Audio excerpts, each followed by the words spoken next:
हाय या जेवायला. आज आहे मिसळ.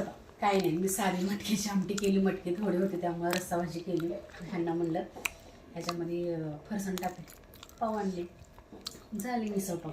नाही काहीतरी डोकं चालवायचं. चपाती भात आणि ठेचा असा आहे आजचं बेत.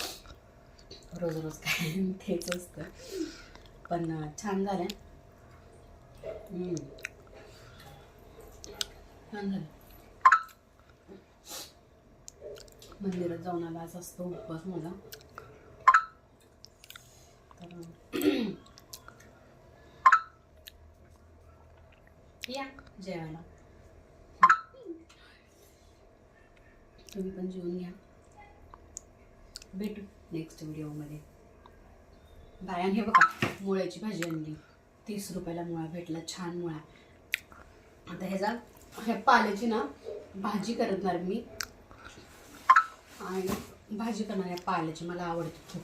आणि मुळ्याचे ना उद्या पराठे करणार नाश्त्यासाठी. मुळ्याचे पराठे खूप आवडतात मला, म्हणजे सगळ्यांनाच आवडतात घरामध्ये मुळ्याचे पराठे. आणि भाजी सुकी भाजी करणार याची.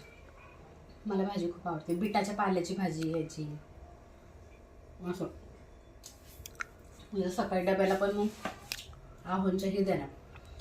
आवडत नाही त्यांना, खात नाहीत, पण मी देणार.